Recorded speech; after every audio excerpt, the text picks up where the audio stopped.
Hey, this is James P. White from 95.7 Cruise FM, The Locker Room.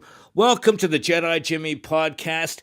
This is episode number 54, The Mandalorian, Season 3, Episode 7, The Spies. Wow, what a great episode. I love this one.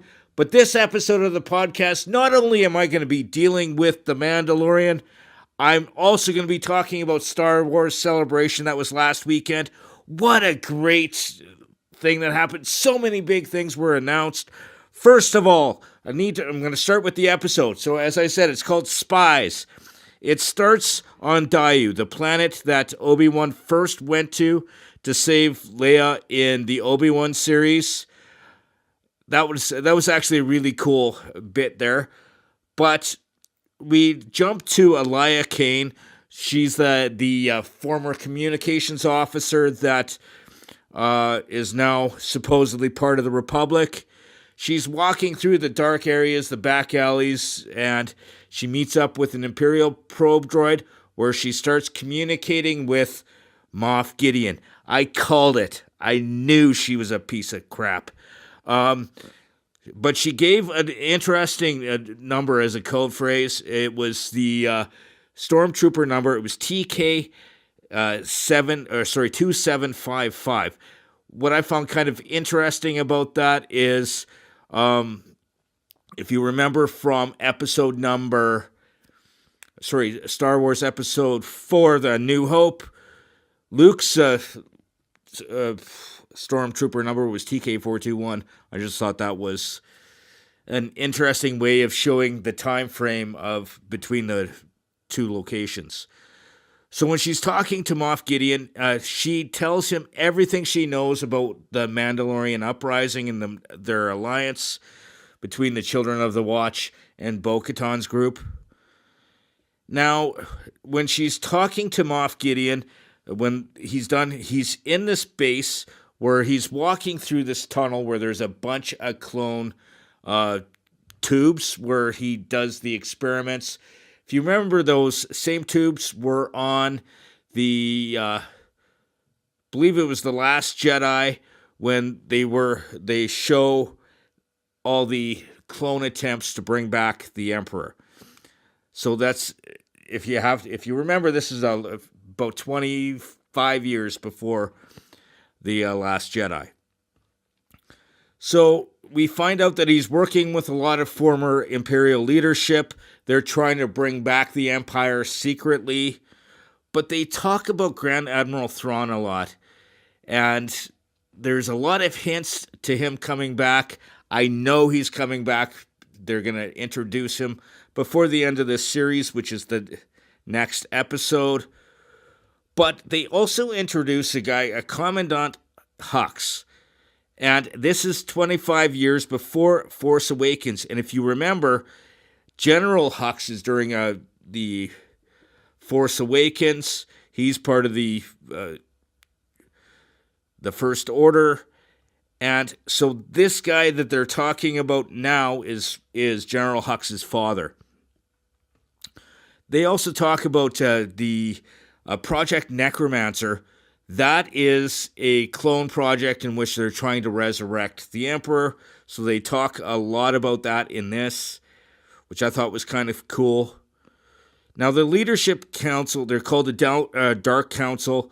They have agreed to give Moff Gideon the resources he needs to squash the Mandalorian resurgence. Now, Bo-Katan and all the remaining Mandalorians now are under her leadership. They go to Navarro, and we're introduced to a rebuilt version of IG-11. And it's called IG-12, but it's not really a droid anymore. And now it's kind of like a vehicle. Actually, they put Grogu inside this thing, and he's walking around controlling it that way. So cool, and he took control quite easy. It was awesome. Now, when Bo-Katan is talking about retaking Mandalore, she needs volunteers from both sides, and Mando was the first one to to volunteer, and then a bunch of others actually followed suit because they were going to Mandalore to find the Great Forge, which is a very strong symbol for the Mandalore people. So when they're on Mandalore, they have the fleet orbiting the planet, and when they do the landing party, they're going through, and they meet a couple new Mandalorians that we've never seen before, who actually survived the Great Purge and were still on Mandalore. That was actually a cool part. So there's every episode we get more and more Mandalorians. So cool.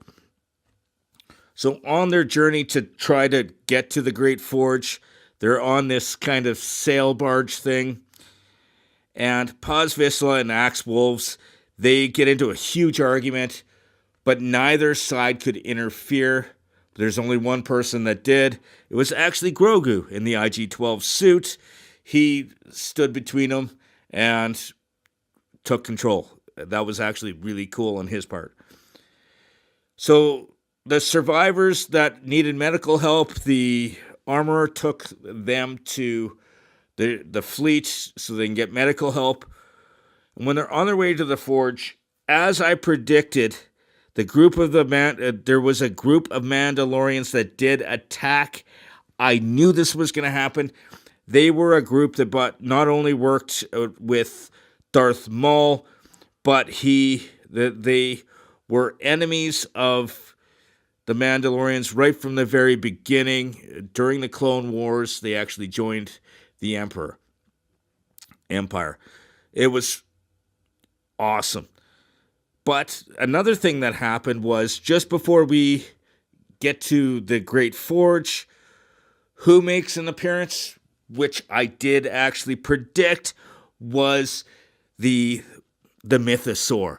It comes jumping out of the ground, and that thing's going to die, and I'm pretty sure at the hand of either Bo-Katan or Mando.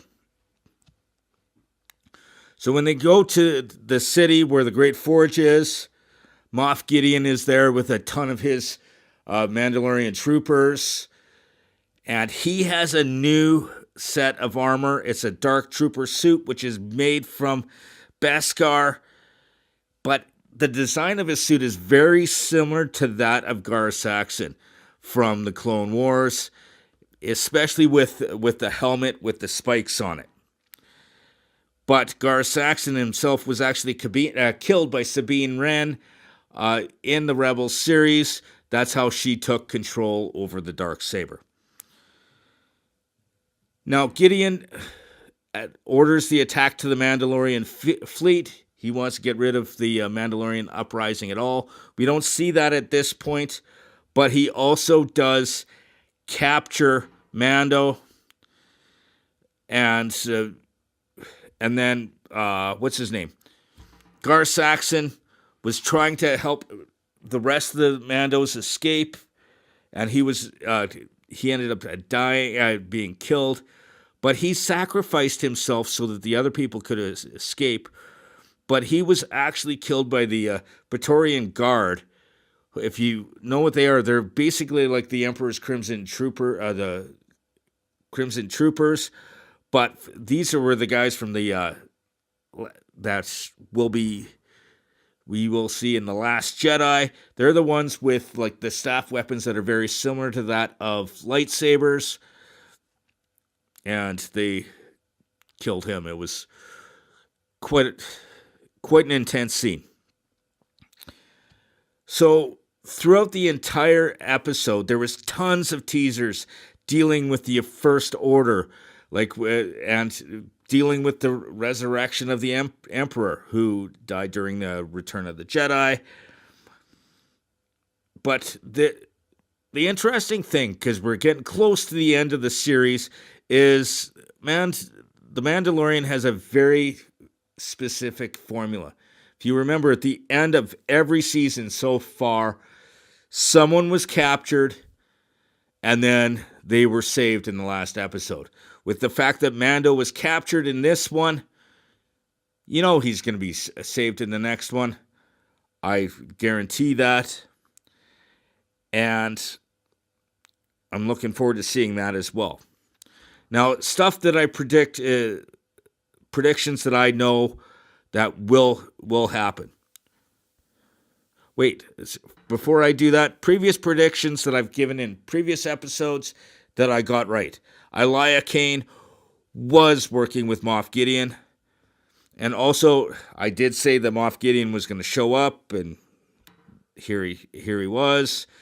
Grand Admiral Thrawn will make an appearance in this season, and they talked about him a lot this one, so you know it's going to happen because he is going to be in the Ahsoka Tano series, which is supposed to take place after this in the timeline, and that one's coming out in the summer. Gar Saxon and the House Vizsla, who was in the Rebel series, I said that they were going to make an appearance, and all those Mandalorian troopers were actually wearing not only their armor, but with the symbol of the House Vizsla. Now, predictions that are still going to happen. One, with the fact that Zeb was in one of the earlier episodes, there will be more members of the Rebels from the Ghost will appear in the next episode.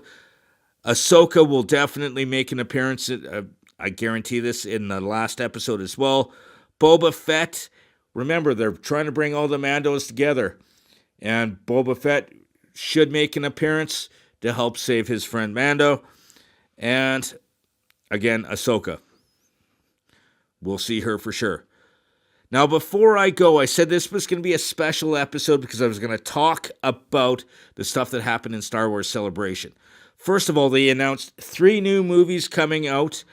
One is actually going to be dealing with Rey and her return, and talk about it's going to deal with her trying to build her own Jedi academy. And there's also supposed to be a movie dealing with the Knights of the Old Republic. They had a teaser trailer dealing with the Acolyte series that's supposed to be coming out this year. And the Ahsoka Tano series, the big trailer came out. So awesome. I'm so looking forward to seeing this. Rosario Dawson is coming back as Ahsoka. It takes place about 8 years after the Return of the Jedi. So around the same time as we are at right now, dealing with the Mando series. Hera, Ezra Bridger, and Sabine Wren were all introduced in the trailer, so they're all going to be there. Looking forward to seeing that. Grand Admiral Thrawn, he's the big villain in this one. But the cool thing is Ahsoka actually made reference to him as heir to the Empire. That's based on a book that came out just after Return of the Jedi. And it looks like it's going to be following that really closely. But we actually saw 2, I'm pretty sure they're not Sith, but they're Darksiders for sure. Balon and Shin. Balon is the master. Shin is the apprentice. But they're users of the dark side. But they have great skills. But the thing is they wield not red lightsabers, but orange. And it's kind of hard to explain. I'm figuring they were probably originally had yellow lightsabers. And because they're not full Darksiders, when they bled the blade, it didn't bleed all the way through. I'm not going to explain the bleeding of a blade. It has to do with breaking the kyber crystal with the dark side. Now, it also looks like they are on Lothal because there's Loth Cats. We see a couple of the temples, as well as Ezra's village from when he was a child from the Rebel series. And we see Morgan Elsbeth. If you don't remember who she is, she was actually defeated by Ahsoka during the Mandalorian episode in season 2 called The Jedi, because she was working with Grand Admiral Thrawn, and I'm so looking forward to seeing this series. But the cool thing about it is that it's been announced it's coming out in August on Disney Plus. So cool. So much happened during this episode.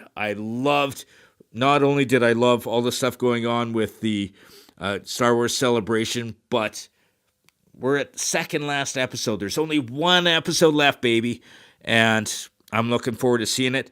I look forward to seeing you next week when I talk about the final episode of Mando. I do need to thank my sponsors. First of all, I do need to thank Crier Media Network, which I'm part of, which you can find my podcast and many others. And I do need to thank my buddy Army Chris for Fire for Effect Productions. This is his setup right here, and he has helped me get this podcast going.